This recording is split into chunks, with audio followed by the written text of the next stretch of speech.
बलाई समाज का विशाल प्रतिभा सम्मान समारोह एवं नव वर्ष स्नेह मिलन समारोह हुआ संपन्न। 400 प्रतिभाओं का हुआ सम्मान। समिति को 1 बीघा जमीन देने की घोषणा की बामा साहेब फूलचंद लाखीवाल ने। रविवार को मोरिजा रोड कागलिया हनुमान मंदिर के सामने स्थित बलाई समाज सभा पर बलाई विकास समिति जयपुर के तत्वावधान में समाज के मेधावी छात्र छात्राओं, नवनियुक्त अधिकारी कर्मचारी बामा साहेब सम्मान आम सभा एवं नव वर्ष स्नेह मिलन समारोह संपन्न हुआ।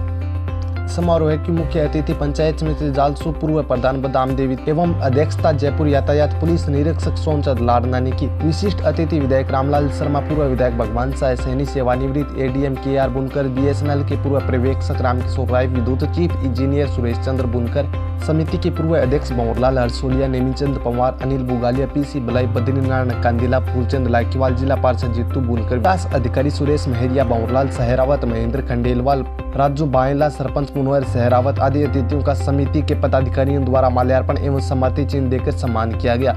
इससे पूर्व अतिथियों ने डॉक्टर BR अम्बेडकर, गरीब सहाय एवं संत रविदास महाराज की प्रतिमा के समक्ष दीप प्रज्वलित कर पुष्पांजलि अर्पित की। समिति के महासचिव हनुमान साय जांटेवाल ने प्रतिवेदन प्रस्तुत किया। समिति के कोषाध्यक्ष गंगाराम परिहार ने आय व्यय का ब्यौरा प्रस्तुत किया। समिति के अध्यक्ष महेंद्र कुमार घसिया ने अतिथियों का एवं समाज बंधुओं का धन्यवाद ज्ञापित किया। पूर्व प्रधान बदाम देवी ने मंच के माध्यम से समाज के लोग एक दूसरे का टांग खिंचाई का काम न करें, क्योंकि संविधान में डॉक्टर बाबा साहेब अम्बेडकर ने एक दूसरे का टांग खिंचाई का जिक्र नहीं किया है। सभी समाज बंधु एकजुट होकर कार्य करें एवं जब भी समाज में अत्याचार होता है तो ये समाज एकजुट होकर सामना करती है।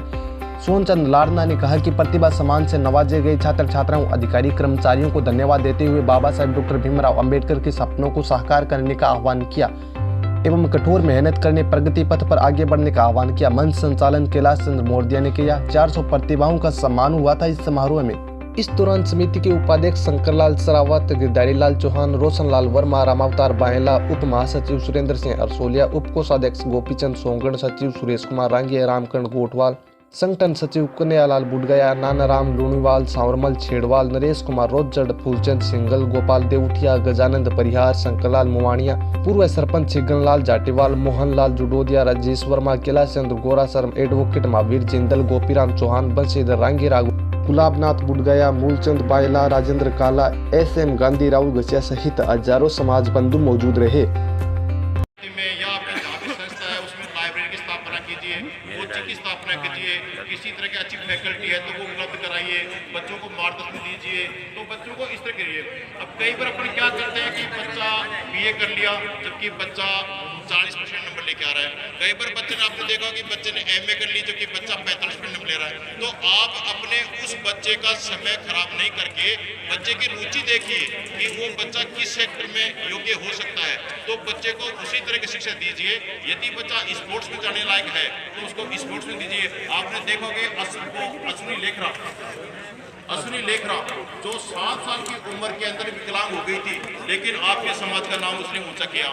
अभी एक बच्चा आपके सामने आया था जो थाईलैंड खेलने जा रहा है कबड्डी के अंदर, आपने देखा वो बच्चा विकलांग है तो आपके समाज का नाम ऊंचा कर रहा है। तो ये कोई जरूरी नहीं है कि आप समाज का नाम केवल नौकरी लग करके ऊंचा करें या राजनीति में जाके करें।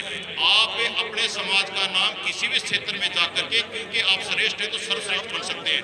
अतः आप शिक्षा लेकर के उस सेक्टर में जाइए जिसमें आपकी योग्यता का प्रमाण मिल सके और समाज को आगे ले जा सके। और एक मैं आपको सामाजिक संदेश ये देना चाहता हूँ कि अपने समाज में कुछ बुराइयां फैली हुई है, कुछ पाखंड है, कुछ कुरीतियां हैं, कुछ कुरीतियों को दूर करिए। जैसे बाल विवाह है, दहेज प्रथा है, मृत्यु बोझ है, और ये इस तरह की जो पाखंडबाजी है, इस तरह की कुरीतियां हैं, उन कुरीतियों से छुटकारा पाने मैं समझता हूँ कि इसमें एक साथ छुटकारा नहीं पा सकते, कुछ समय लगता है, लेकिन धीरे धीरे यदि आप इसकी शुरुआत करते हैं, मृत्यु बोझ है, दहेज प्रथा है, इस तरह की जो कुरीतियां होती है उनसे छुटकारा पाइए। जैसा अभी अपने चोमू है, नीम का थाना है, श्री माधोपुर है, जयपुर में आजकल 5-7 साल से अभियान चला रखा है सामूहिक विवाह सम्मेलन का।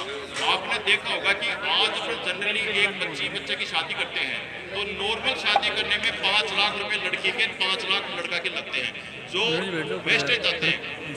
यदि आप उस बच्ची की शादी सामूहिक विवाह सम्मेलन करते हैं तो दोनों परिवार में 10 लाख में एक ही दिन के घर में 10 कार्ड आते हैं इन्विटेशन, तो आप 10 जगह नहीं जा पाते हैं। जबकि वही प्रोग्राम सामूहिक सम्मेलन में होता है तो आप वो 10 प्रोग्राम को एक साथ अटेंड कर सकते हैं, सबको आप मतलब शामिल हो सकते हैं। और आप वही 10 प्रोग्राम कोई सीकर में, कोई जोधपुर में, कोई उदयपुर में, कोई दिल्ली में, तो आप सारे अटेंड नहीं कर सकते। अतः मेरा आपसे ये भी निवेदन है कि धीरे धीरे इस परिपाटी को और मजबूत करिए। जो सामूहिक सम्मेलन होते हैं तो उसमें अपन एक साथ 500 लोगों से मिल सकते हैं, अपन एक साथ सारे प्रोग्राम अटेंड कर सकते हैं, तो कम खर्चे में बहुत बड़ा काम हो सकता है। तो मेरा ये आपसे निवेदन है कि आप ऐसा काम करिए। तो उल्लास का दिन है कि यहाँ पर भिलाई समिति का प्रतिभा सम्मान समारोह आयोजित किया गया है। मेरे से पूर्व वक्ताओं ने डॉक्टर भीमराव अंबेडकर जी के बारे में काफी चर्चाएं करी है। सभी अपनी श्रीमुख से ये सब बातें बता रहे थे कि बाबा साहब ने इस समाज में उनका क्या अहम योगदान रहा है। लेकिन बड़ी विडंबना होती है जब समाज के जाजर पर लोग एक दूसरे की टांग खींचने का काम करते हैं। मैं इस समाज में आप सबसे छोटे कार्यकर्ता होगी, मैं बहुत दिनों से राजनीति में भी नहीं हूँ, मैं काफी दिनों से समाज में भी नहीं जुड़ी थी, लेकिन मैं जब से इस समाज में जुड़ी हूँ, यहाँ पर लगातार प्रतिभा सम्मान समारोह जब भी आयोजित किया गया है, मैं हर प्रतिभा सम्मान समारोह में पहुंची हूँ। मैं तो हमेशा ये चाहती हूँ कि ये समाज दिन दोगुनी रात चौगुनी प्रगति करे, ये समाज बाबा साहब के द्वारा दिए गए संविधान का सम्मान करे, क्योंकि बाबा साहब कभी ये नहीं चाहते थे कि हम एक दूसरे की टांग खिंचाई का काम करें। बाबा साहब ये चाहते थे कि हम व्यक्ति की टांग खींचने के बजाय उनका हाथ पकड़ करके आगे बढ़ेंगे, तो निश्चित रूप से ये समाज आगे बढ़ेगा। आज हम बात करते हैं अन्य समाजों की, उनमें एकता दिखाई देती है। मैं समझती हूँ कि मैं इस समाज से आती हूँ, मुझे खुशी है कि मैं एक ऐसे समाज में मेरा जन्म हुआ है जिस समाज को लोग ईमानदारी की दृष्टि से देखते हैं। मेरा जन्म ऐसे समाज में हुआ है जिस समाज में समर्पण की भावना है, जिस समाज के लोग एक दूसरे की मदद करने के लिए तत्पर रहते हैं। मेरा जन्म ऐसे समाज में हुआ है, मैं अपने आप को गौरवान्वित महसूस करती हूँ। लेकिन जब एकता की बात आती है, तो जब हम बात करते हैं, जब दूसरे समाज के साथ अन्याय अत्याचार होते हैं, तो उन समाज का कोई भी मुखिया अगर एक आवाज लगाए कि हमें समाज के लिए ये करना है, तो उस व्यक्ति के साथ लाखों की संख्या और भीड़ एकत्रित हो जाती है।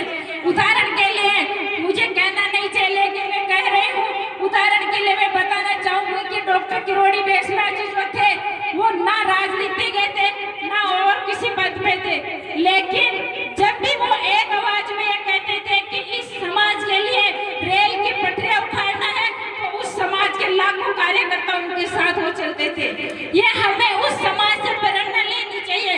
आज हम देख रहे हैं कि मीणा समाज के लोग, आदरणीय किरोड़ी जी मीणा अनशन पर बैठे हैं, धरने पर बैठे हैं, लाखों की संख्या उनके साथ में बैठी है, हजारों कार्यकर्ता उनका समर्थन कर रहे हैं। आपने देखा होगा कि राजपूत समाज का सम्मान समारोह, और जब वो समाज का समारोह आयोजित हुआ तो उसमें लाखों की संख्या में भीड़ एकत्रित हुए, और उस समाज ने इतना बड़ा संदेश दिया कि तो यह हमें इस एकता को दिखाने की हमें जरूरत है। मैं आप सबसे छोटी कार्यकर्ता हूँ, लेकिन मैं आपसे इतना निवेदन करती हूँ कि जब भी इस समाज के साथ कोई अन्याय होता है, जब भी बाबा साहब के द्वारा बनाए गए संविधान के साथ कोई अन्याय होता है, या हमारे किसी बहन बेटी के साथ अत्याचार होता है, तो यह समाज पूरे एकता दिखा करके से लड़ने के लिए तैयार है। मैं आपके बीच में हमेशा आपके साथ में रहूंगी, क्योंकि जब जब ये समाज मुझे याद करेगा, मैं इस समाज के साथ हमेशा तत्पर रहूंगी, क्योंकि मेरे लिए सबसे पहले मेरा समाज है। लोग कहते हैं कि लोग राजनीति में जाते हैं और समाज को भूल जाते हैं, लेकिन मैं ये कहना चाहती हूँ कि जो लोग राजनीति में जाने के बाद अगर समाज को भूलते हैं, तो उन लोगों का राजनीति में जाने का भी कोई हक नहीं है। क्योंकि लोग राजनीति में जाते हैं तो समाज के पीछे राजनीति में जाते हैं, बाबा साहब के द्वारा बनाए गए संविधान के पीछे राजनीति में जाते हैं। अगर बाबा साहब संविधान नहीं लिखते तो आज हमारे हाथ में वही पीछे झाड़ू बंदी होती और आगे मटकी लटकी हुई दिखती। ये हमें इस बात को याद रखने की जरूरत है। हमें कभी ये नहीं भूलना चाहिए कि हम किस समाज से आ रहे हैं। हमें अपने आप को सर्वश्रेष्ठ साबित करना है। यहाँ पे अनेक प्रतिभाओं का सम्मान समारोह किया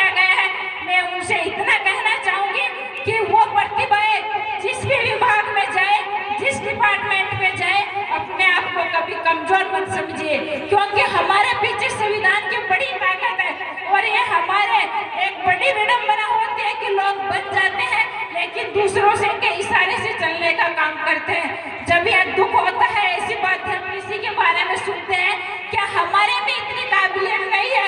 क्या हम पढ़े लिखे नहीं है? क्या बाबा साहब ने हमें इतना अधिकार नहीं दिया कि हम हमारा काम खुद कर सके, चाहे महिला हो चाहे पुरुष हो? लेकिन मैं इस समाज के जाजम से आपसे इतना निवेदन करती हूँ कि आप किसी भी क्षेत्र में काम करें, अपने आप को कभी कमजोर मत समझे, अपने आप को सर्वश्रेष्ठ समझे, अपने आप को सर्वश्रेष्ठ साबित करने का काम करें, तभी ये समाज आगे बढ़ सकता है। हमारे में वो सारे गुण हैं जो अन्य समाज के लोगों में है, क्योंकि आप उन परिस्थिति को याद कीजिए कि बाबा साहब के पास तो रहने के लिए घर भी नहीं था, उन्हें तो पढ़ने की इजाजत भी नहीं थी, लेकिन उस बालक ने उस परिस्थिति का सामना करके देश का संविधान लिखे। इससे बड़ी गौरव की बात हमारे लिए हो नहीं सकती। इसलिए मैं समाज बंधुओं से निवेदन करना चाहती हूँ कि बाबा साहब ने इस समाज का ही संविधान नहीं बनाया, उन्होंने सभी समाजों को समानता का अधिकार दिया है। आप उस संविधान की लाज रखिएगा और बाबा साहब के द्वारा दिए गए उन्हें जो सपना बाबा साहब ने हमें दिखाया था, बाबा साहब ने तो सिर्फ हमारे रास्ते खोलने का काम उन्होंने किया है। अब हमारे क्या कर्म होते हैं, हमें उस मंजिल में कैसे चलना है, उस मंजिल तक हमें कैसे पहुंचना है, ये रास्ता बाबा साहब ने हमें दिखाया है। अब मेहनत करने की जरूरत हमें है। इसलिए मैं समाज बंधुओं से निवेदन करती हूँ कि आप जब भी समाज का कहीं अहित होता दिखता है तो आप ये समिति सर्वशक्ति पूरी ताकत दिखा करके हमें लड़ने की जरूरत है। चाहे हम किसी भी क्षेत्र में जाए, अपनी पूरी ताकत के साथ, अपने पूरे पुरजोर तरीके से अपना समर्थन रखें, निश्चित रूप से यह समाज आगे बढ़ेगा। इस विकास संस्था से मैं एक निवेदन और करना चाहती हूँ कि बाबा साहब की जयंती आने वाली है। जब 14 अप्रैल को डॉक्टर बी.आर. अम्बेडकर जी की जयंती आने वाली है, उस जयंती पे हमें कुछ नवाचार करने की जरूरत है। हम क्यों ना उस जयंती को एक सेवा सप्ताह के रूप में मनाएं, क्योंकि बाबा साहब ने इस देश का संविधान लिखा है। क्यों ना हम एक पखवाड़े के रूप में उस जयंती को मनाएं, पूरे 15 दिन तक हम गरीबों की सेवा करें ये समिति। और उस 14 अप्रैल को ये समिति से मैं निवेदन करती हूँ कि हमारे समाज की ऐसी 5 प्रतिभाओं